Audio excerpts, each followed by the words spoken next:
Alright guys, hey, welcome back to the channel and deal of the week. Well, I came across this rare beauty of a guitar. I didn't think I'd ever get my hands on one. And this particular authentic original Fender, made in Mexico. Look at this. The rosewood on the neck. Isn't that just wonderful? Man, it is just stellar. A senior here in my area, a few years older than me, had this listed. I emailed the seller and really didn't get a response, anticipating I couldn't believe what I was seeing because these are a pretty rare Fender. I mean, this flake was just sick. I mean, just unbelievable. It's just an unbelievable. Look at that.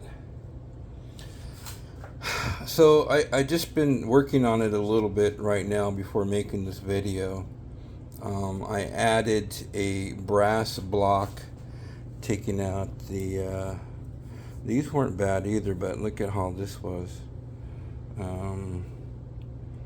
That's kind of nasty, you know. And again, I'm not, I wish Fender would just make their bent saddles with a little groove, to kind of help, the string kind of rest in the middle.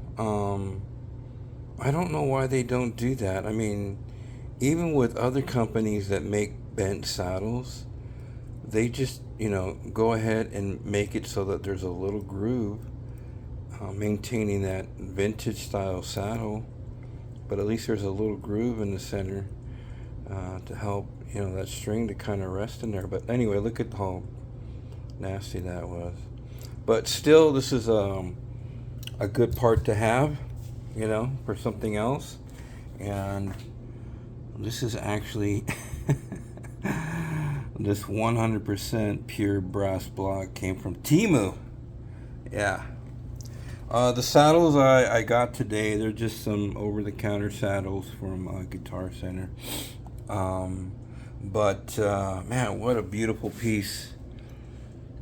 This neck was really parched. I mean, it was white, sort of white looking on the rosewood. It just was really dehydrated, that wood. And, with the F1 oil, we get to conditioning that wood, and man, this thing just popped. I was like, damn. It's got that Brazilian rosewood look to it, doesn't it? I'm sure it's not, but it's got that reddish dark green. This is like, I don't know how to put it, man. I just feel blessed, man. This guy coughed it up. He goes, yeah, I got a lot of guitars. I used to have a collection, and I'm kind of, and I go, yeah, I kind of got that going on too. I'm 62. He's like, I'm 68. He goes, yeah. He goes, I kind of had that fetish for a while. I'm like, wait, hold on. What do you mean fetish? So look at that, man. It's just, I can't believe they did this paint job. Like, it is so amazing, man. It looks like a galaxy. It's just the flake in there is crazy. So I figured, guys, this is not an official YouTube guitar review channel, but for your experiences and mine, I have not looked underneath this cavity. I will tell you that I did play the guitar, and it sounded wonderful. And I would just like, for my own personal library of knowledge, just kind of take a look underneath here and just see what they did in 2010, because this is one of those made in Mexico guitars that you don't see too often. Not this particular one. So what did they do anything different? These are all stock pickups, I can tell.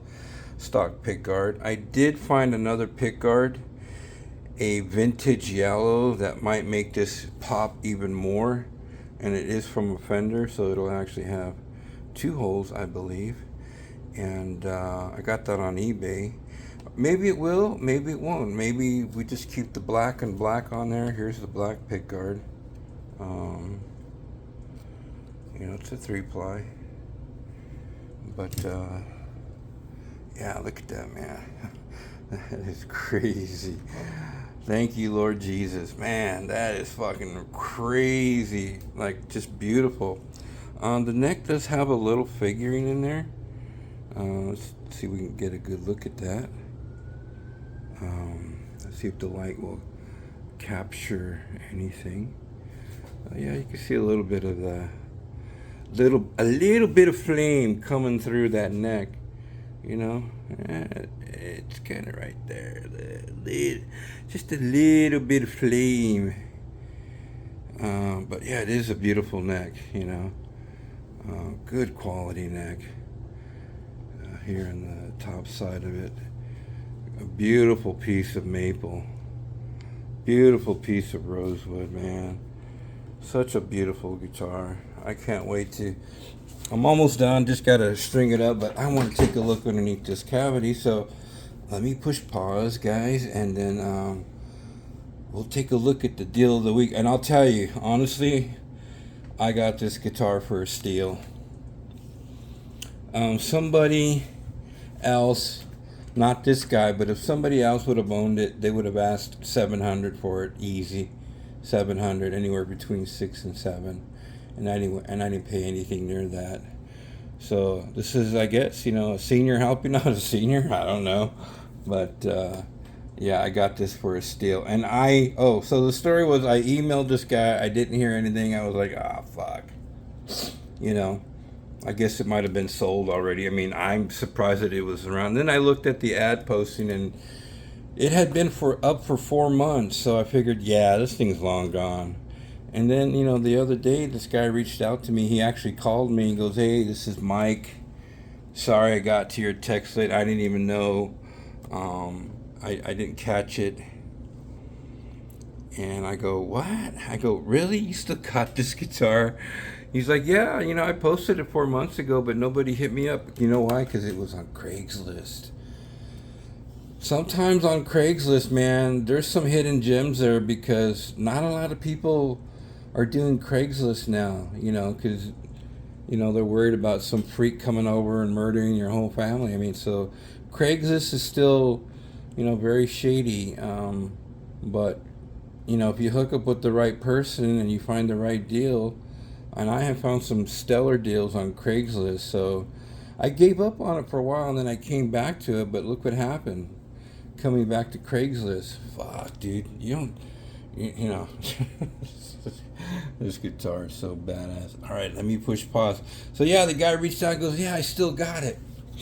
I go, "That's amazing, bro." I go, "I just give me the address. I'll just go to the bank, grab some money real quick, and let's rock and roll, man."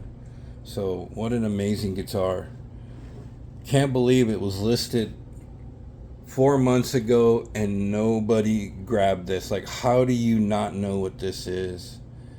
This is just like, man, unbelievable paint. Man, Fender, damn, that is crazy. Okay, I think I'm in love. No, let me push pause and we'll just take a peek see what's hiding underneath here. I'm saying the Lincoln 5s. I don't know what this is, but I'm saying a Lincoln 5s. Maybe, maybe not. Maybe I'm wrong. Let's see. Let's find out. And these screws in here are so snug and firm. It's kind of like it takes a little pressure to take out the screws in this particular unit. Like, this guy said he had it in the closet. And he didn't really show me much of his collection other than a classical guitar sitting in his living room. But he was kind of getting in. He was going to go see Robin Trower out here. But man, these things are really snug. He goes, yeah, you know, I still have a lot of guitars, and I don't know if that's true or not, but who knows. All right, guys. So what do you think is here? Open cavity, routed cavity. Is it a super switch, a regular switch? I'm always interested in what Fender does. Here we go. Trip on that. Well, it's definitely paint shielded. There's the sticker right there. It's got the 3 holes. Oh, definitely original wiring. See if you guys get a good look at this. It's got them big, it's got the regular Fender single coils. But you know what? With my experience, even these ceramic single coils can sound really, really good. So, looks factory. I mean, I don't really see any obvious signs of anybody, you know, messing around in here. Here's your capacitor right here, grounded to the second lug, and then over here, you know. And then they have this. So here's something I normally don't see.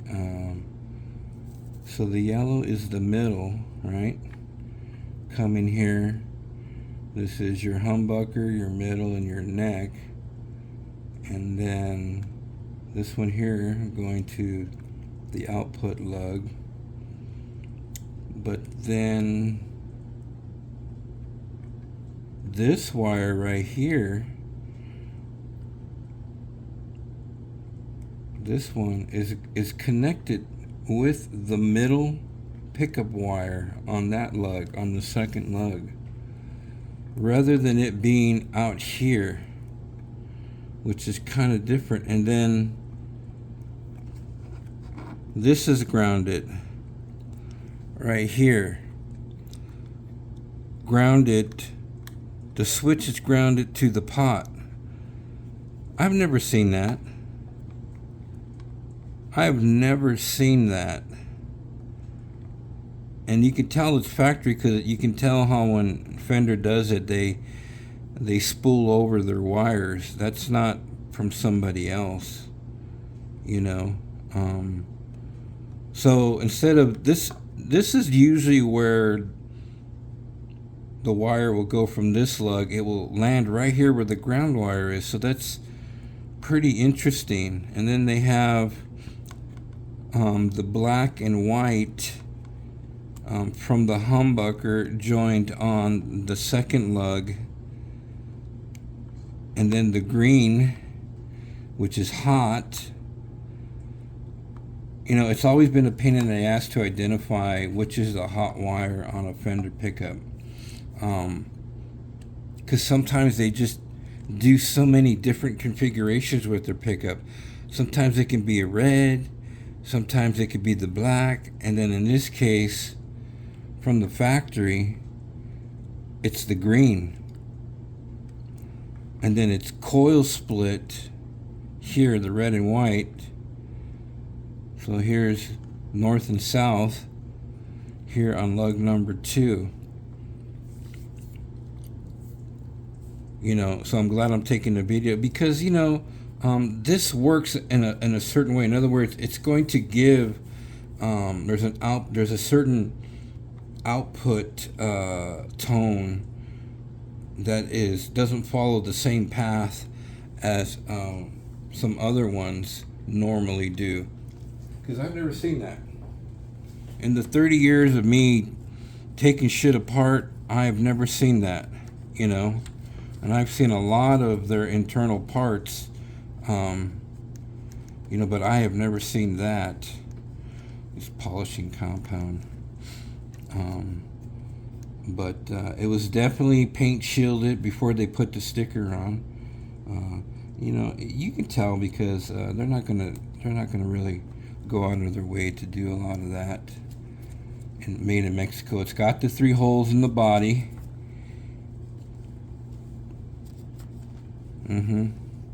Well, there you go, guys. What do they say on the pots, if anything? They are CTS pots. Like, does Fender really still use CTS pots in their modern pickups today? Because that definitely says CTS 250K. Or are they just using a generic 250K pot, you know? So different qualities of tone.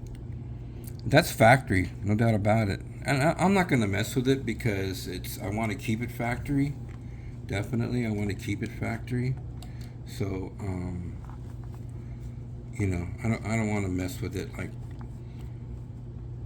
I haven't thought about even thinking about replacing it with any sort of pickups or anything like that.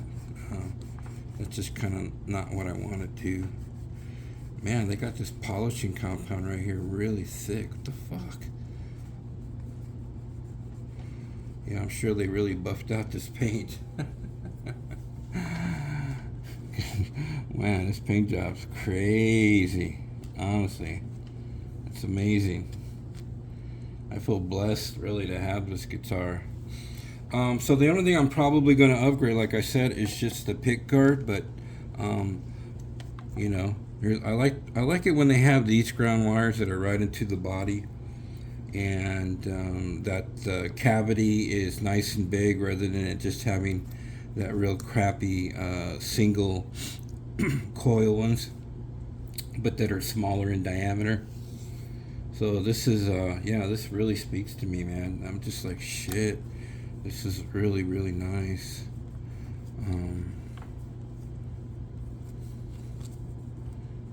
Just kind of get some of that rubbing compound out a little bit. But yeah, guys, I mean, interesting. Second inner lug grounded to pot number 2. That's something I've never seen. So I think that's one thing I will say about Fender pickups, again, is the wiring schematics vary in so many different ways. It's hard to know exactly which one you got and what it is. Is there an output reading? What the fuck does this say? They mark it up with a black marker as if you can really read this. I'm sure that's the output measuring, but I can't fucking read that. You know, I don't even know what that says. I'm not even going to try to read it like that. But yeah, it's very, very nice. You know, very simple. It just falls right into place. Boom. Well, there you go, guys. I mean, yeah, you know, don't be afraid to look at Craigslist ever so often. I just happen to come across these deals, I think, because I'm always, well, I'm content, but it's like I'm always still looking for something else, and I don't know why. You know, I should be more than happy. I think my friend Gene said it best, you know, when you just don't have that one guitar that becomes your only one guitar, then you kind of lose interest in playing, and then you gain more interest in just discovering what a new guitar is. You know, it's like, I think it's like having a new girlfriend or something like that, and then you just kind of get tired of it and you go find another one. Yeah, guitars and women are very, very well joined. You know, just like what I'm doing here. You know, did I need another one? Absolutely not. What are the chances are that I'm ever going to find something like this? we've heard that before, and talking even about women. What are the chances I'll ever be with a girl like this? So, yeah, I kind of sometimes have to sit down and think about this journey that I'm taking in my senior years with acquiring guitars in this collection, because it's turning out to be some of the most exquisite guitars for me that I've ever owned, especially this one here coming into the collection. Like, this is one I've only dreamed about having, but they are just so rare to see anybody wanting to sell this. Can you imagine if this was in your collection? Would you ever want to sell it? Fuck no. But this dude was like, yeah, he was just older, and I don't know, he wasn't selling it for profit. That's for sure. Also, he wasn't selling this to make money. He undersold it to me, that's kind of unheard of. So that's how I know, it's kind of a blessing, because this guitar, to me, is definitely worth, between 600-700 or whatever. But easily with that paint job, fuck, man, that paint job is just, it's breathtaking, and having this guy just had it sitting in the closet. But look at how nice that rosewood is. You don't see Fenders like this. I'll take this over an American any day. Like, and Fender America isn't even making shit. Like, why don't they really come out with nice paint jobs like this anymore? I think my Charvel with the green glitter burst or green glitter is also one of those bodies that really pops. But man, look at that. That is just amazing paint. Just amazing. Wow, I can't believe I own this. Well, there you go, guys. Thanks for hanging out with me. Thanks for joining me on this journey of of music. We all learn a little something about these guitars from Fender. And also, nothing to take away from a Firefly guitar, but, this is something that, Firefly or anybody would charge a hell of a lot more. You're not going to get this guitar for under $300. It just has a certain unique thing to it, all of it together, but I love my Firefly guitars too. All my guitars have a special place right now, but, yeah, so thanks for joining me, guys, for the deal of the week. Look at this baby. Woo! Awesome. And I hope you guys who I did see one video of a guy buying that hollow body Firefly, and he was digging it. I think everybody who picked one up, you'll be more than satisfied, and it kind of blows your mind just exactly what it is, But it's a very interesting guitar, to say the least. And yeah, definitely light. It doesn't weigh, to me, 6 pounds. I think it's more like 4 pounds. I'm gonna say 4, 5 at the most, but definitely not 6. But this is definitely an older body. It's got some weight to it. But yeah, it's time to string her up, tune her up, and get to playing it. I'll do another video, of course, of me just kind of playing this. We'll go through the sounds. Kind of see what this particular model was. Manufactured in 2010. Made in Mexico. And that lettering is really tight too. It's not sloppy like some of the other crap that gets stamped. Yeah, really nice. Beautiful neck. Nice skunk stripe. Nice wood, man. That's a real nice piece of maple there, right? Look at that. Wow. I love necks like that. To me, that just speaks like, man, real quality. Is it quarter sawn? Maybe. Do you guys know what quarter sawn looks like? That looks almost like quarter sawn to me. Maybe I'm wrong. drop it in the comments. Yeah, and thanks for your comments and all of your feedback, guys. You know, you guys surprised me because I just did this for entertainment purposes only. All right, thank you, and once again, thanks for hanging out for Guitar of the Week. All right, take care.